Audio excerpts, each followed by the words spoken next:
You're listening to Straight from the Hat with Ben Vaughn. Every day starts with a broken heart. I must be too sensitive for this world. Well, I know it ain't right to cry every night. I must be too sensitive for this world. He's had a career filled with twists and turns as a performer, songwriter, composer for film and TV, and record producer. For Ben Vaughn, the best part of the journey has been the colorful characters he's encountered along the way. His friend Laura Pocadello, who works for Sun Records in Nashville, wrote the names of those characters down and placed them in a hat. Each episode, she'll select names at random and let Ben relive the stories. No pre-planning, no filter. Just telling it like it was. Straight from the hat.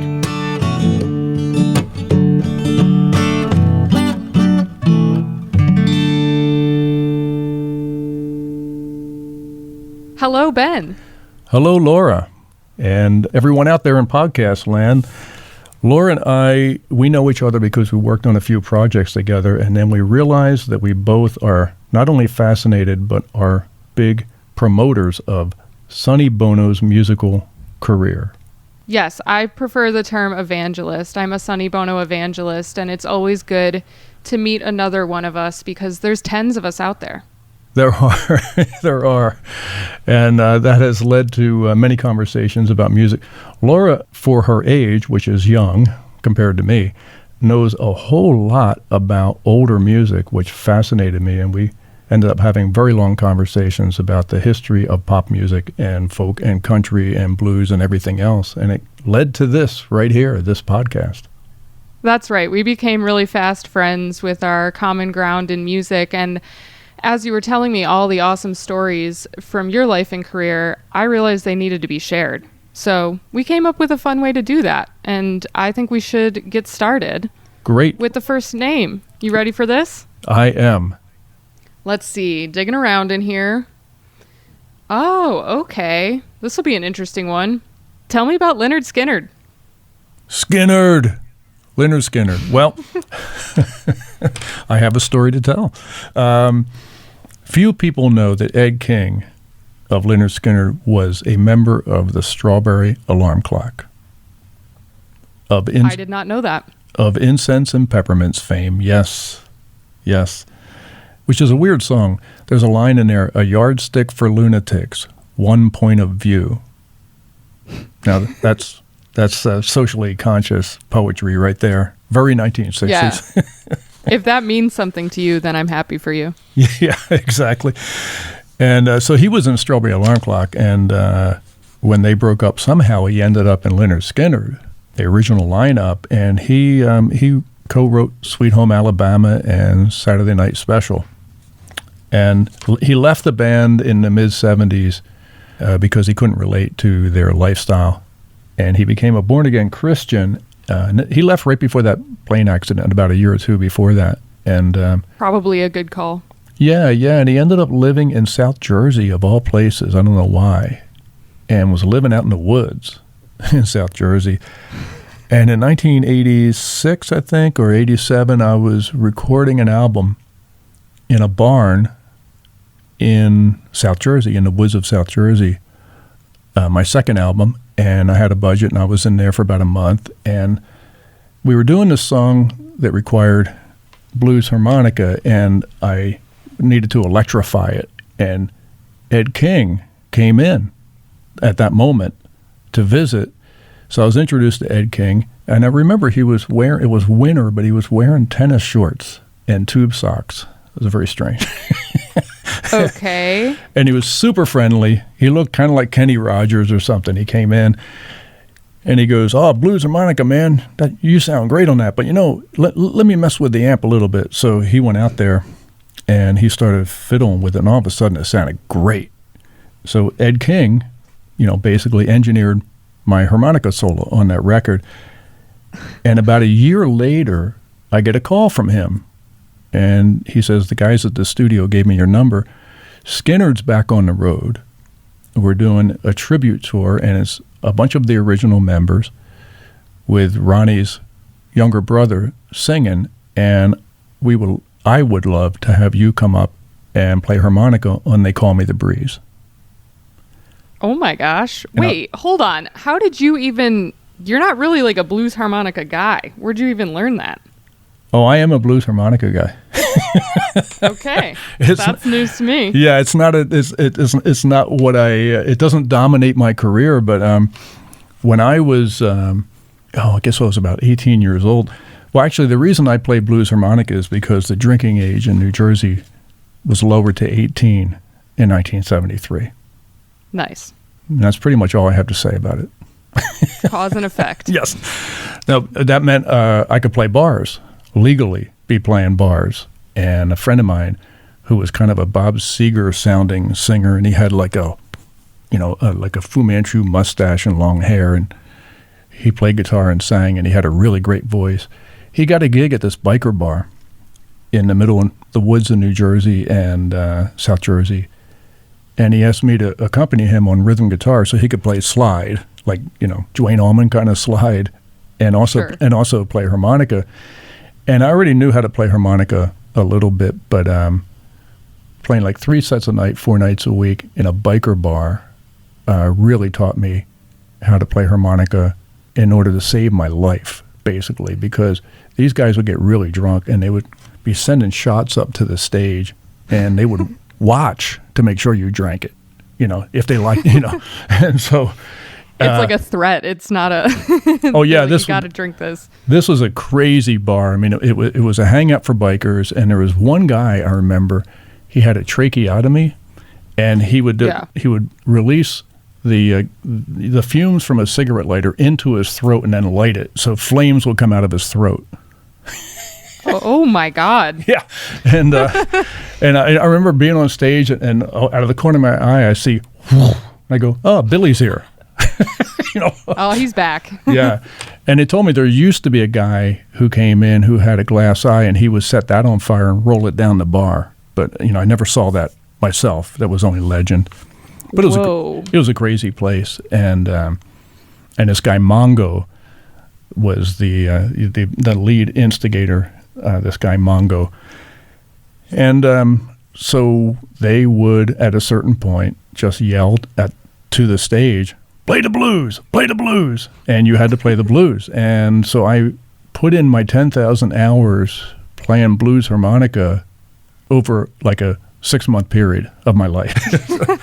And I got good at it to the point where drunks and potentially violent people got happy when I played. So, wow. I still kind of play harmonica like a guy who's looking for the exit. But yeah, that's like dive bar snake charming or something. It is. Blues harmonica is really like, it's kind of a magic thing. You could probably break up a fight. Actually, several fights were broken up because I started playing harmonica, and then they got happy and they forgot why they were beating each other up. So it's a public service. So anyway, Ed King recognized this, Ed King of Skynyrd said, this guy can really play the blues harmonica. We should have him come up and play on They Call Me the Breeze. So I go to the sound check, and this is at the Spectrum in Philadelphia, which no longer exists. They tore it down, but like a 20,000 seat arena, And I go to sound check, and we run it down. It sounds really great. I met the guys in the band, and they took a break, and I went across the parking lot to a Phillies game because the Phillies were playing a Twilight doubleheader at the time. So I went over there and killed time. And then when I came out of the Phillies game, the parking lot was filled with people who were tailgating and really getting high and really getting drunk before the show. And Skynyrd fans, they know how to party. And yes, it was interesting because they were all listening to Freebird in their cars really loud, and vans and stuff. So as I walked through the parking lot to the artist entrance, I heard Freebird out of context, like verse 2, and then all of a sudden there's the fast part with the solo, and then I'm back to the intro. By the time I got in there, it was really weird. And so I go in, and they told me that I need to be on the side of the stage. The minute I hear "Give Me 3 Steps," I need to be on the side of the stage. And I was like, great, that's a song I will actually recognize, because I was not familiar with Skynyrd. Like, I knew "Freebird," "Give Me 3 Steps," and maybe that's it. Wow. Okay. Yeah, and when they asked me to, when he asked me to do this, I actually had to dig up a copy of "They Call Me the Breeze," because I knew it by J.J. Cale, but I didn't know it by Skynyrd. So I was I was the wrong guy for the gig. I mean, someone else would have appreciated it in a huge way, but I was like, oh, Skynyrd, yeah, okay. And I maybe knew 3 songs, and "Give Me 3 Steps" was one of them, luckily. So I'm standing there on the side of the stage, and then finally I come up, and Johnny Van Zant, I guess his name, Ronnie's brother, goes, all right, we're going to bring out one of your own right now, Philadelphia's own, Ben Vaughn for harmonica. And I come walking out, and the audience is like, who? They're like, sure. And they kick into the song. And at sound check, I did a 1-verse solo, and then back in. So I get up there, and I'm on this huge stage in an arena. My first time ever in a situation that big. And it was really like, I felt like I was the camera in a movie instead of me. It was very strange. And my solo comes up, and I do it, and I throw everything I know into that solo, And then Ed King makes a motion, another solo, and I was like, no, I don't have anything left. Don't do this. I used every cliche I could think of, including that Jay Giles high note at the end, And I was shot. I had nothing, so I kind of did the same solo twice, and then it was over. I walked down the steps to watch the rest of the show, and I'm thinking, did that even really happen? It was such a high adrenaline, epic feeling to be up there with Skynyrd, and now it's over. It was very strange. And I hung out with the guys afterwards, and I stayed in touch with Ed King right up until he passed away. Very interesting guy, great guitar player, unbelievable guitar player and musician. And that's my Skynyrd story right there.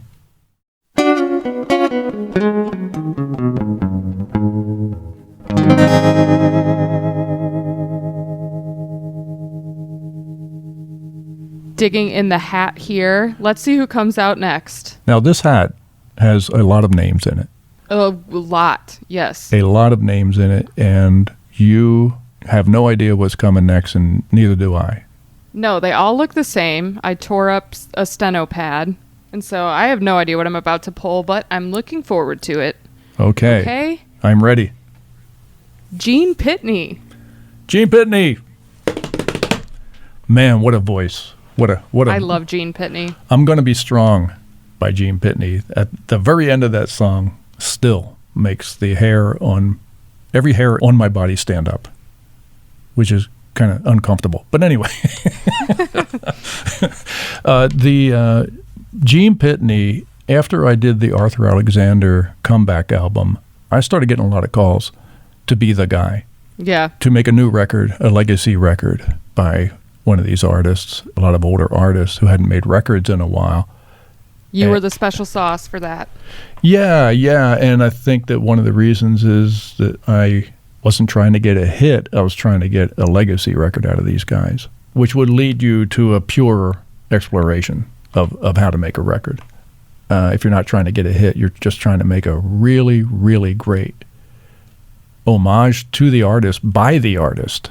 Yeah. That's or how like a document of like that moment in time of what it's like to come back to an artist later in life, which is always very interesting. Yeah, and with some of the older artists, your job is to remind them of what is so great about them, because they get beat up in the industry, and there are times when they're cold, and people tell them nobody wants what you do. Try doing this instead.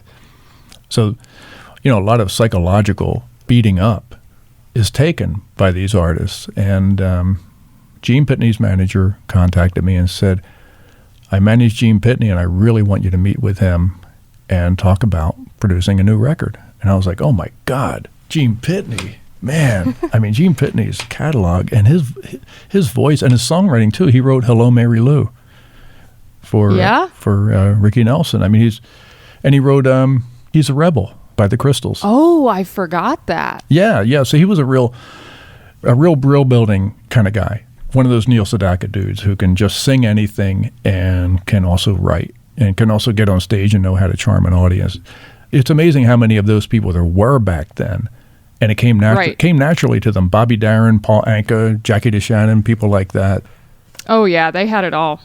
Yeah, and they didn't seem to have any hesitation about sharing their talent and being great. Nothing, right? Yeah. And Gene Pitney's one of those guys. So his manager says, well, Gene is playing at Carnegie Hall in New York, and we'd like to have you come as a guest, and then you can meet with Gene after. And I'm like, whoa, this is getting better. So you have my attention. So I took a bus from Jersey up to Carnegie Hall. When I got to Manhattan, there were police everywhere because the first World Trade Center bombing had just happened, like an hour before I arrived.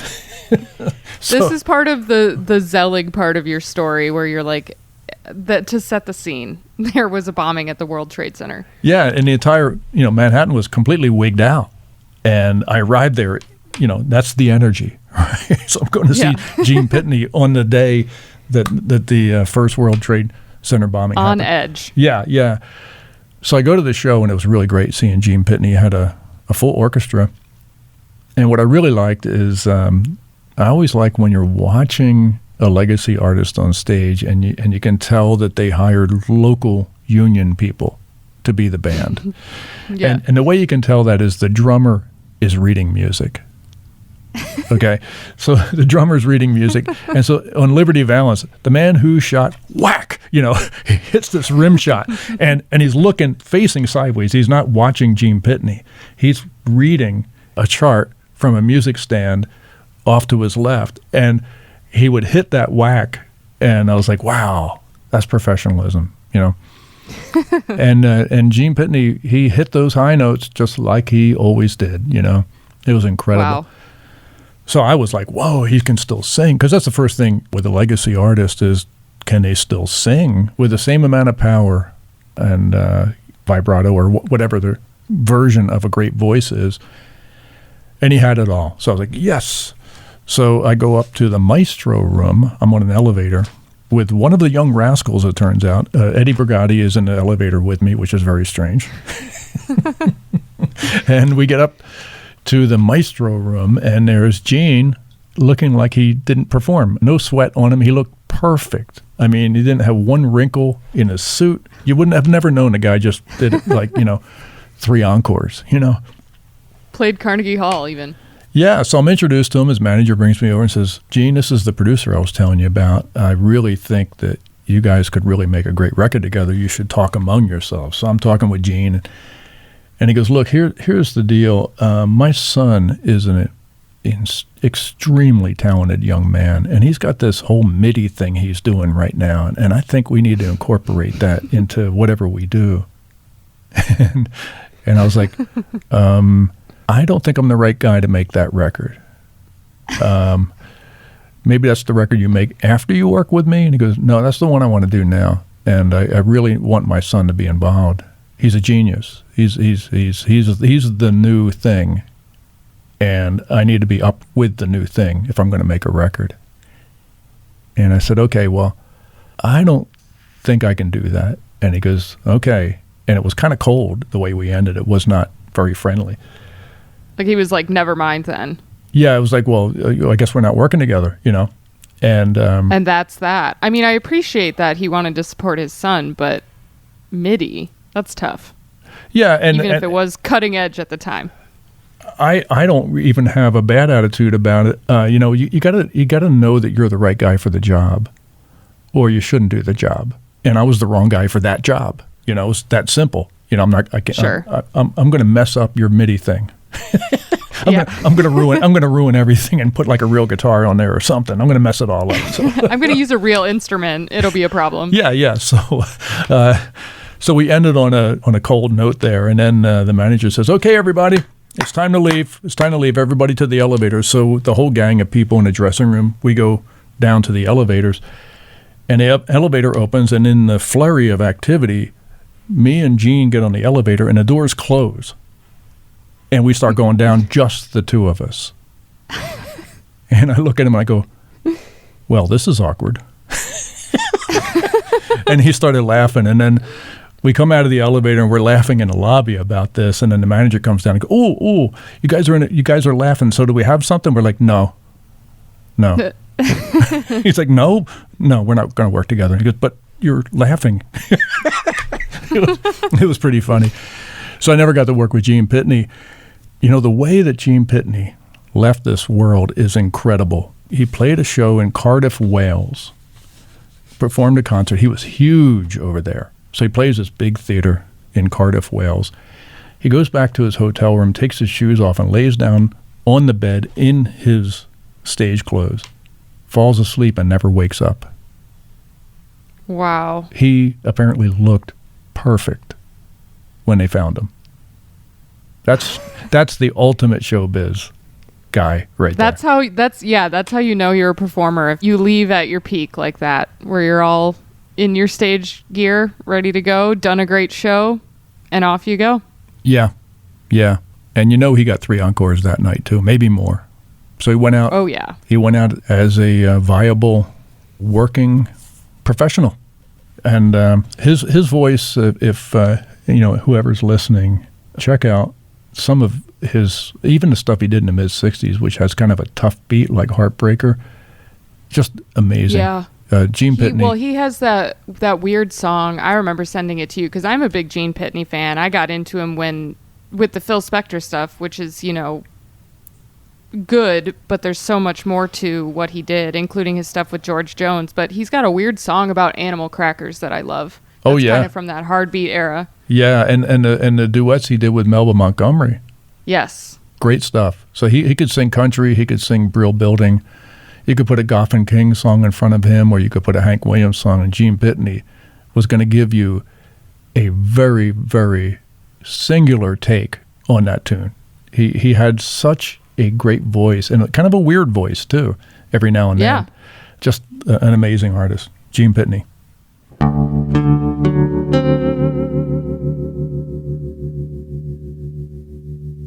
Well, how's it going out there in the desert, Ben? Well, it's not humid like it is in Nashville all year round. That's right. I'll tell you that much. It's very interesting up here. I love it up here. My compound, my relay shack is in the middle of nowhere, like literally in the middle of nowhere. You can see my nearest neighbor, but you kind of have to drive down to his house, which I never do because he's a very weird person. So I'm not driving down there. I visited him once, and the main piece of furniture in his living room was a document shredder. That's all I'm going to say. Okay. Standard fare for the desert. I hope he's tuned in. I hope he's listening. He's always listening. That's what I think. That's the issue. Actually, I think that's him with the binoculars right now. Oh boy. I'm out here. You're in Nashville, which is a fantastic place. I have spent a lot of time in Nashville. And Music City, USA, baby. That's where I'm at. I love it down there. I really, really do. And you have the hat in Nashville, so I can't see it. That's right. So this next name, you have no idea. Neither do I, really. Oh, this will be good. How about Duane Eddy? Duane Eddy. That's where it all started for me. The first record I ever owned. It was given to me by my uncle who worked at RCA Victor in Camden. This would probably be 1962. It was called Twistin' and Twangin'. I was like 6 or 7 years old, and my uncle, he worked at RCA Victor. And RCA Victor, everyone on both sides of my family worked for Victor at one point. And they call it Victor in Camden because the Victor Talking Machine Company existed before RCA. So it was a Victor town. They had something like 35 buildings in Camden. Whoa. They basically own that city. And they're cranking out Victrolas and the whole thing. And then RCA bought them, I think it was in the late 20s, maybe early 30s. RCA bought them, and it became RCA Victor. But my uncle worked there, and I don't know if they still had a pressing plant, but there was a box of free records. at the door right when you punched your time card out when you were leaving, and my uncle grabbed that record and gave it to me. First record I ever owned, and I listened to it over and over and over again. And I have every note of that memorized. And this is pre-Beatles. It got me interested in AM radio. I started listening to AM radio, and Surfin' Bird and Louie Louie, they were on the radio before the Beatles. A lot of people don't realize that, but Surfin' Bird, which is still one of the most avant-garde pieces of music ever recorded, was like a top 10 hit before the Beatles. I mean, I Am the Walrus and Surfin' Bird, to me, they're both weird and they're both incredibly artistic, but only one of them gets that classy attention, the Beatles. But the Trashmen, I'm a Trashmen defender over here. Me too. Twisted and Twanging was what year? 1962. It's during the twist craze, twisting and twanging. And he does Let's Twist Again, and it's really great. And, you know, Duane Eddy basically was the gateway drug to a lot of stuff, including like the James Bond themes and Ennio Morricone. If Duane Eddy didn't have hits where he's playing single note guitar in a lower register, none of that stuff would exist. Even like Born to Run by Springsteen, that lick would not exist without Duane Eddy. And for me, Duane was the gateway drug to Link Ray, which is where it really gets wild, you know. Yeah, that's where it opens up. But as a kid, my first appreciation of, you know, I already knew doo-wop and the mashed potato and Dee Dee Sharp and all that stuff because I grew up with it. It's the first music I heard. But Duane Eddy, the guitar, became really important to me, and I actually figured out how to play Rebel Rouser on guitar right up until it changes keys, and then I was, you know, it was over my head. But I could play the beginning part of it at a very young age. You know, it's interesting because RCA Camden, the history of recording there, they had a church. It was on North 5th Street. It's not there anymore. It's a parking lot now, and I really want to try to get the people in the government of Camden to memorialize. Didn't you say you were like a mural was planned for that? Yeah. I wanted them to commission a mural where you have like a Victrola in the middle, and then out of the speaker comes all, you know, the Paul Whiteman Orchestra, Louis Armstrong, Jimmy Rogers, the Carter family, all these people who recorded in that church in Camden. I mean, seriously, the list is crazy. Like, Will the Circle Be Unbroken? And like foundational American music happened there. Yeah, the Carter family, Keep on the Sunny Side, Wildwood Flower, they were cut in Camden, New Jersey. Jimmy Rogers did Tea for Texas and In the Jailhouse Now, and Fats Waller did Ain't Misbehavin'. Like, a lot of history was made there. That's wild. And then the geniuses of Camden decided to build a subway right under the church. And at that point, RCA owned Victor, so they moved all the recording operations up to New York City.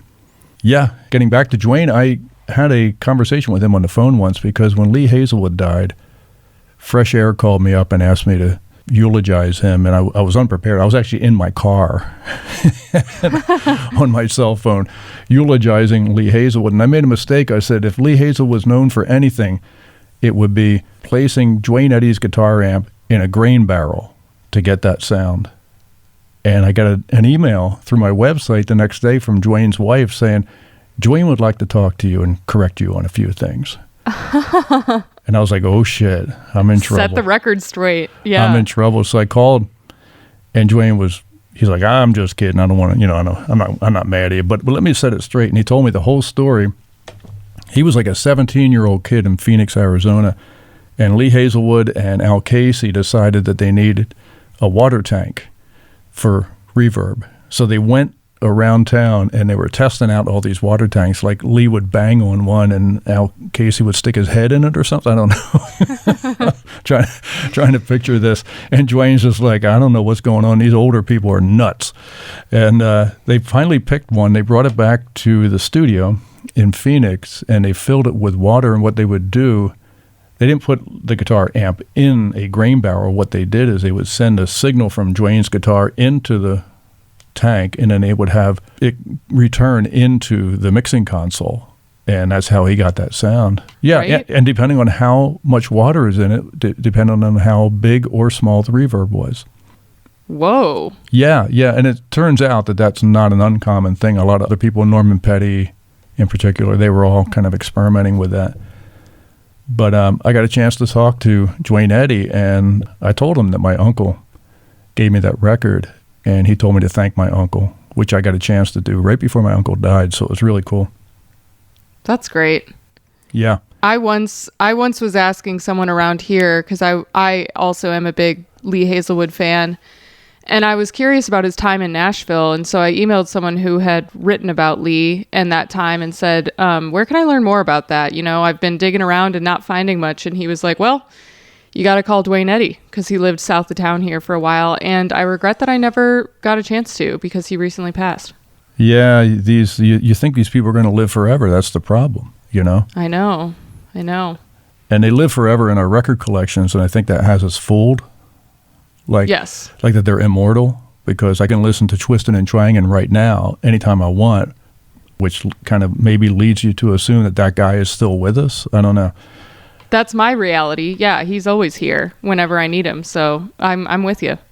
Yeah, there's also, Duane told me a funny story. When the hits dried up, he went on the road as Al Martino's guitar player. Oh, wow. And Al Martino did not know who Duane Eddy was. He was recommended, and he hired him. And at one point, he's introducing the band. He goes, and on guitar, Duane Eddy, and got this big round of applause. So afterwards, he goes, hey, Duane, what's going on? He goes, well, you know, I had a couple hits. He goes, really? You want to feature them in the show? And he goes, well, it wasn't the idea, but sure. So then Duane got a little mini set in the middle of Al Martino's show for about a year and a half. Oh, that's great. Yeah, I thought that was great. I love that, though. I love that your uncle gave it to you and you were able to thank him. And I also love that the way you describe yourself, because you do so many different things, is just, my uncle gave me a Duane Eddy record when I was 6. I still haven't recovered. Yeah, it's totally true. My dad said, it's a race with the devil from now on. When I became obsessed with Duane Eddy, he saw the writing on the wall. And I'm still chasing that down. Yeah, it's great. Still in the race with the devil, I guess. Thanks, Duane Eddy. Yeah, thanks, Duane.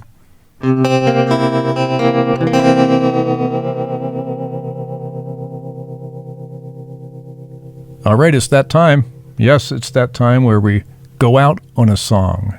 And I love it. You have another hat over there? Is that what's going on?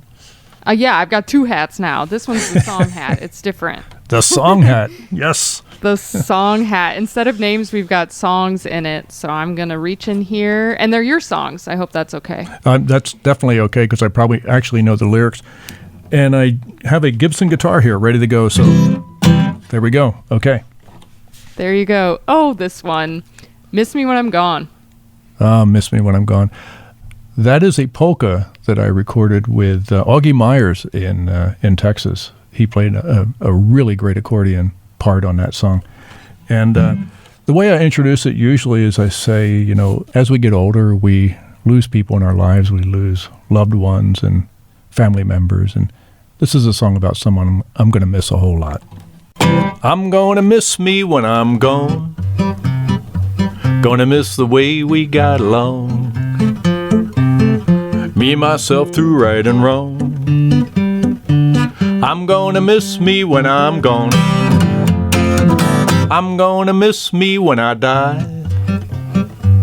When I'm called up to the by and by. I'll miss the flowers and the trees. But most of all, I'm gonna miss me. I'm the best friend I ever had. I know to you that might seem sad, but over here it ain't no joke. I'm gonna miss me when I croak. When everything is said and done, I'll miss the world and all its fun. I'll miss the things I used to do, and I might even miss you too.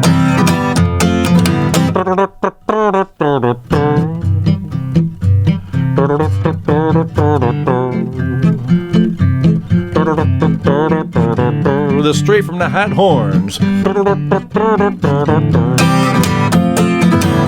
I'm the best friend I ever had. I know to you that might seem sad, but over here it ain't no joke. Oh no. I'm gonna miss me when I croak. I'm gonna miss me when I go. Gonna miss the sunshine, rain, and snow. And I'll miss me singing this song about missing me when I'm gone. I'm gonna miss me when I'm gone. Everybody, gonna miss the way we got along. Me and myself through right and wrong. Gonna miss me, I'm gonna miss me when I'm gone. I'm gonna miss me when I'm gone. I'm gonna miss me when I'm gone. Yes.